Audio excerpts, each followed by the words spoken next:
Good evening ladies and gentleman, welcome to our channel Dogra speaks. आज हम बात करेंगे डोगरों के बारे में बात करेंगे। पहले शोज़ में हमने बात की डोगरों का क्या इतिहास है, उनकी क्या वंशावली है या उनका क्या ओरिजिन है और क्या क्या कंट्रोवर्सीज हैं, वो सब हमने बात की। और आज हम बात करना चाहेंगे डोगरी लैंग्वेज के बारे में, जो भारत की 2003 में वो 8th शेड्यूल में आ चुकी है, और परंतु फिर भी हमने उसको इतना अभी तक प्रमोट नहीं किया। और उसका शायद कारण ये था कि हमने डोगरी को कोशिश की कि देवनागरी में करने की। शायद ये महाराजा रणबीर सिंह द्वारा किया गया था। ये शायद उनकी तरफ से एक मैं नहीं कहूँगा गलती थी, बट एक कदम था जो शायद रेट्रोगेट साबित हुआ। अगर उन्हें डोगरी को प्रमोट करना था फारसी के साथ साथ, जो हमारे देश, हमारी यहाँ की बड़ी डोमिनेंट लैंग्वेज थी, क्योंकि हमारा जो ट्रेड रूट था फारस के साथ या ईरान के साथ या पर्शिया के साथ, वो उस वक्त बहुत ही जेनिथ पे था। तो इसलिए अगर वहाँ पे डोगरी को रिजरेक्ट करना था और पारसी की डोमिनेंस से बचाना था, हालांकि कहते हैं कि Farsi is a sister language of Dogri, तो उनको शायद टाकरी और लंडों को ही प्रमोट करना चाहिए था, ना कि देवनागरी।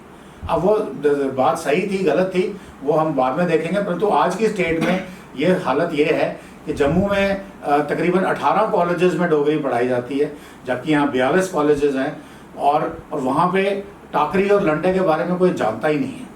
तो आज हमारे साथ सौरभ सरमल जी हैं, जो पेशे से इंजीनियर हैं, मगर उन्होंने डोगरी के ऊपर बहुत रिसर्च करी है, 7000 साल पुराने इतिहास की रिसर्च करी है। इनसे मैं जानना चाहूँगा, स्वागत है सौरभ जी आपका। जरा मुझे बताइए कि ये जो टाकरी और लंडे जो हमारी एक्चुअल स्क्रिप्ट है डोगरी की, ये कैसे लुप्त हो गई, या इसका क्या इतिहास है, और इसको हमने कैसे अभी लेके आना है आगे, क्या कर सकते हैं कि अब इसको हम रिवाइव करें?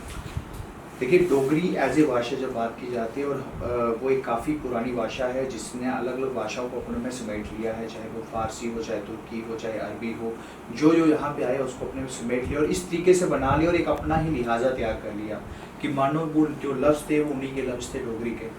भले कह सकते हो काफ़ी एक ऐसी भाषा जो जिस प्रकार से पानी अपने अंदर किसी चीज़ को घोल लेता है, चीनी भी घोल लेगा, आपका नमक भी घोल लेगा, उसी तरीके डोगरी भी अपने हिसाब से हर सारी भाषाओं को अपने में घोल कर एक न्यायी स्वाद ले आई। और एक इसलिए मैं इसे एक लिविंग लैंग्वेज कहता हूँ कि जो एक जिंदा दिली लैंग्वेज कह सकते हो।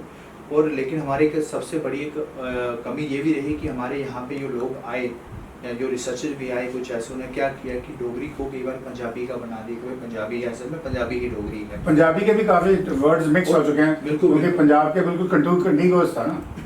और इसके उन्होंने बोला कि ये पंजाबी से ही निकली है, क्योंकि उन्होंने ऐसा बना दिया कि पंजाबी ही भाषा डोगरी है, असल में पंजाबी थी।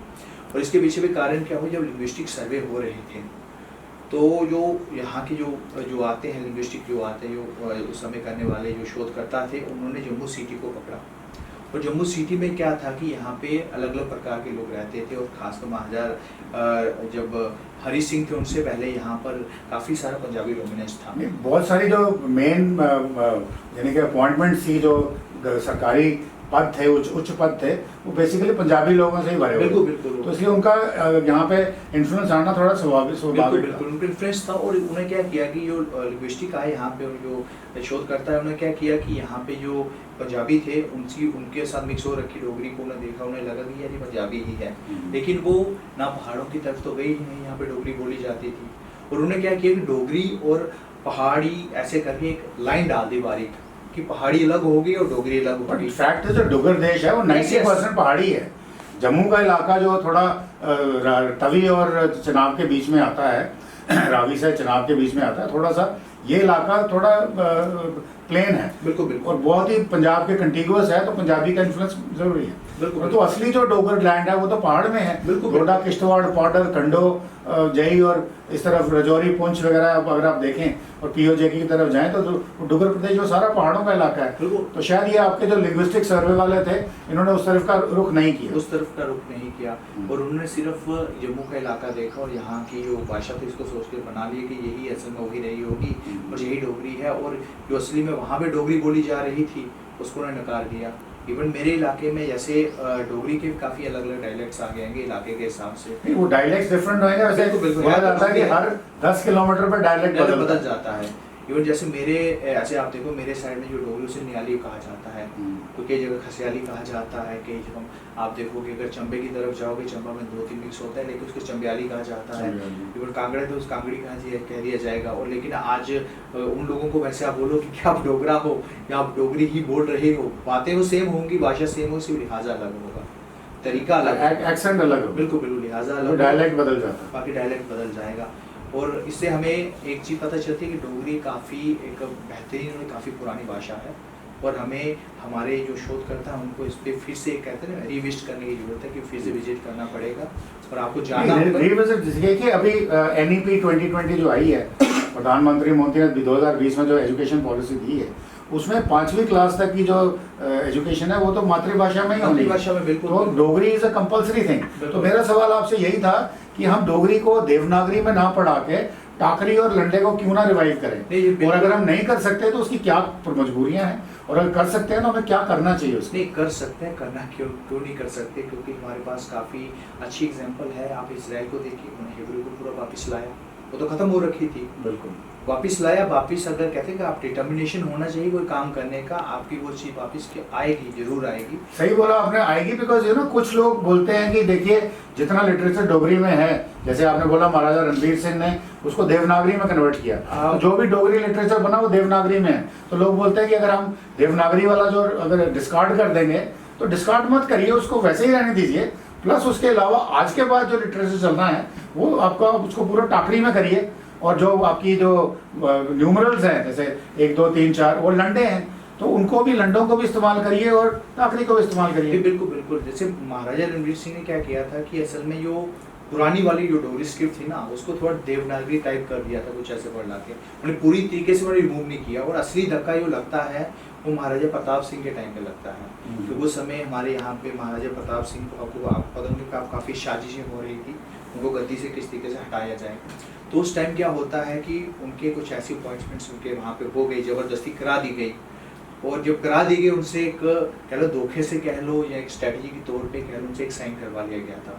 देखिए महाराजा प्रताप सिंह जो थे वो बेसिकली एक फिगर हेड राजा थे। बिल्कुल बिल्कुल। वो पूरी जो एडमिनिस्ट्रेशन थी वो कंट्रोल होती थी एक काउंसिल ऑफ मिनिस्टर से, जिसके हेड राजा अमर सिंह जी थे, और बाद में शायद महाराजा हरि सिंह जब थोड़े आए तो उनको उसका बनाया गया।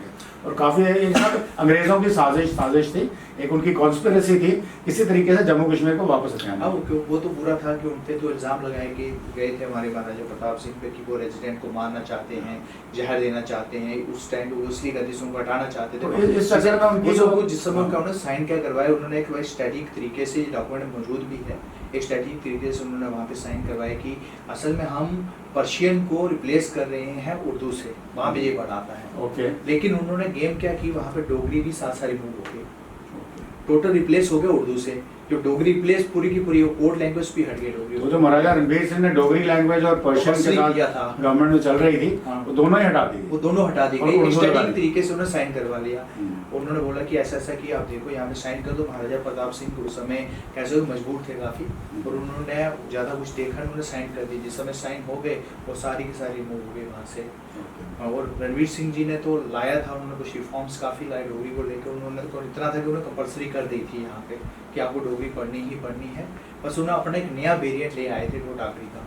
और जब टाकरी की बात आती है, टाकरी काफ़ी पुराना वर्ड है। देखिए टाकरी को आप जोड़ोगे, टाकरी असल में आ गया आपका टाकरी, ठकरी भी कहते हैं कि ठोकरी भी कहते हैं। ये टकों से जुड़ती है, टक भी असल में जो टक आएगा तक्षशिला इलाका। और ये हमारे यहाँ पे जो जितने भी हैं ना यहाँ पे राजपूत क्लैंस हैं असल में, जो देखोगे अगर हम राष्ट्र में देखेंगे, इवन पुराने जितने वो खशों में जो सबसे बड़ा रहता है उनमें जो ठकर कम्युनिटी कहते हैं जिसे ठकर, वो बाद में राजपूताइज हुआ कि कोई ऐसा कहते हैं उनको राजपूत बना दिया गया, वो पहले राजपूत नहीं थे। ऐसा भी क्लेम किया करते हैं कि असल में ठकर ही, वो कहते हैं ठकर असली खश है, हम तो जो राजपूत है वो असल में कौन आया, वो राजस्थान से आए। फिर एक नया क्लेम ये डाल देते हैं। और वो जो भाषा जो टाकरी है, टाकरी इसी चीज़ से निकली है, वो ठकों की भाषा है। हाँ, टकों की भाषा, ठकुरों की भाषा कह लो, ठकुरों तुखार, तक्षर, तुक्षार, इस तरीके से वर्ड इस्तेमाल किए हैं पूरी इस पूरी क्लैन के लिए, और ये खशों के लिए इस्तेमाल होते हैं। आप पूरा देखोगे लास्ट तक, इवन तुर्कों के लिए भी, वहाँ के राजा के लिए वहाँ पे उन्होंने इस्तेमाल किए। जो वॉरियर हेड होता था उनको वो कहते थे, उसको भी तुखार कहते थे, और नौकर को वैसे टुकर कहते थे वो। और ये काफ़ी पुराना है और इसका रिलेशन काफ़ी दूर दूर तक जुड़ जाता है। और ये टकर हैं जो ये इन्हीं से टाकरी निकली, यानी कि आप कैसे जो यहाँ का रूलिंग क्लैंस थे उन्हीं से जो भाषा निकली उसको, जो आपका स्क्रिप्ट निकली लिखने के लिए, उसी को हम कहेंगे कि वो टाकरी बनी। और इसको रिवाइवल की काफ़ी ज़रूरत है और इसे हम रिवाइव कर सकते हैं। मुझे याद है कि आज से 40 साल पहले मैंने किसी को पूछा था, तो उन्होंने बोला दीनू भाई पंत आखिरी व्यक्ति थे जिनको टाकरी की नॉलेज थी। परंतु उस दिन मैं यूनिवर्सिटी में बात कर रहा था तो काफ़ी प्रोफेसर ने बोला कि ऐसी बात नहीं है, हमको भी मालूम है। और फिर मैंने नेट पे जाके देखा, आपको हैरानी होगी, नेट के ऊपर आपको टाकरी के सारी मिलेगी, वो वर्णमाला पूरी मिलेगी, लंडे की वर्णमाला पूरी मिलेगी। इसका मतलब किसी ने उसको एटलीस्ट अपलोड किया है। बिल्कुल बिल्कुल। तो ये जो हमें बताया जा रहा है कि ये लुप्त हो गई है, ये लुप्त नहीं हुई है, सिर्फ रिवाइवल की ज़रूरत है। रिवाइवल ग्रीसन ने इस पर, उन्होंने बकायदा, ग्रीसन की जो था ना उसने पूरा क्या किया, वो अंग्रेज था और वो आए, उन्होंने बकायदा उस पर पूरी जो उसको रिटर्न में उन्होंने फॉर्म में लाया। और उसके बाद यहाँ पे रिसर्च हुए, इवन एक ऐप भी चल रहा है इस समय, वो विनोद राजन की तरफ से एक ऐप आया था, मेरे उनसे एमुलेशन से बातचीत चलती है हमारी भी, हमने भी कुछ उनसे लफ्ज़ डलवाए थे इसके जो उसमें नहीं थे, उसका अक्षर मुखा करके वो काफ़ी इस्तेमाल हो रहा है इस समय। आप, मैं चाहता हूँ लोग भी देखें, वहाँ पे आप डायरेक्टली आप सीख सकते हो वहाँ से, उस ऐप से। बट डोगरी के जो उन्होंने अभी नए वाले हैं उसमें डाले हुए वैसे, लेकिन काफ़ी जल्दी हम उनसे कोलैबोरेशन कर रहे हैं कि हम जो पुराने वाले थे वो भी आकर उसमें डालें। ठीक है, तो आप क्या सोचते हैं कि हमें रिवाइवल के लिए स्कूल कॉलेज लेवल पे क्या करना चाहिए? सबसे पहले एक पॉलिसी लाना जरूरी है गवर्नमेंट की तरफ से। तो पॉलिसी तो आ चुकी, मैंने बोला प्रधानमंत्री ने जो NEP 2020 है, एजुकेशन पॉलिसी है, वो कहती है कि 5वीं तक की जो है शिक्षा है वो मदर टंग में हो, उसके बाद फिर बाकी लैंग्वेजेस। बिल्कुल मदर टंग में हो, लेकिन मदर टंग में स्क्रिप्ट कौन सी इस्तेमाल होगी वो तो पहले सवाल तो वो आएगा कि स्क्रिप्ट कौन सी इस्तेमाल करेंगे, क्योंकि अगर वो भी मदर टंग तो देवनागरी आ जाएगी, जो देवनागरी है फिर आपकी बात सही है। यहाँ के हमारी जो जितने भी अगर सोशल जो एक्टिविस्ट हैं या जितने भी सो कॉल्ड जिन इंटेलेक्चुअल्स कहता हूँ या कह लो कि जितने भी थिंक टैंक है, उनको आना चाहिए इसके लिए बाहर। नहीं, मैंने जो डिस्कशन की है लोगों के साथ, वो साफ कहते हैं कि देखिए अगर हमको इसको बढ़ाना है तो देवनागरी की ही ज़रूरत है। तो मैंने उनको और कुरीदा, मैंने कहा बताइए ऐसी क्या मजबूरी है? वो कहते हैं कि अगर कल को हम डोगरी शुरू करेंगे तो हमारे पास तो पढ़ाने वाले इंस्ट्रक्टर्स भी नहीं हैं। तो मैंने कहा उसके लिए कोई आप ऐसा कोई प्रोग्राम शुरू कर सकते हो कि टीचर्स जो ऑलरेडी डोगरी पढ़ा रहे हैं देवनागरी में, उनको कोई 6 महीने का 4 महीने का कोर्स कराइए जिसमें उनको टाकरी और लंडे सिखाइए और फिर वो जाके आगे बच्चों को करेंगे। तो इस किस्म की जो सोच होनी चाहिए या जो डिसीजन लेना है वो मेरे ख्याल में गवर्नमेंट को शायद लेना पड़ेगा। देखो हमें ऑप्टिमिस्टिक तो होना पड़ेगा सबसे पहले, और इसको सीखना ज़्यादा मुश्किल नहीं है। मैंने नियर अबाउट जिसको कह सकते हो आप 1.5 महीने से कम समय में सीखा है। बिल्कुल। और हमारे साथ काफ़ी सारे उनको सिखाया भी हमने, हम इस पर बाकायदा काम कर रहे हैं कि लोग सीखे जाने। और आज तो इस समय काफ़ी सारे और भी जम्मू के लोग हैं वो इस पर काम कर रहे हैं और ऑनलाइन पढ़ा भी रहे हैं और सिखा भी रहे हैं, लोग इंटरेस्ट भी दिखा रहे हैं सीखने में। और इसलिए हमें जितने भी जो ऐसी बातें करते हैं उन्हें कुछ सीखना चाहिए दुनिया में किस तरीके से देश चला करते हैं और वो अपनी भाषा और कल्चर के लिए किस तरीके के काम करते हैं। तो Saurabh ji, thank you so much. आज आपने टॉकरी और लंडों के बारे में हमें काफ़ी कुछ बताया एंड आपका बहुत बहुत धन्यवाद। आपको फिर दोबारा हम बुलाएंगे अपने शो में। थैंक्स अ लॉट, धन्यवाद बहुत।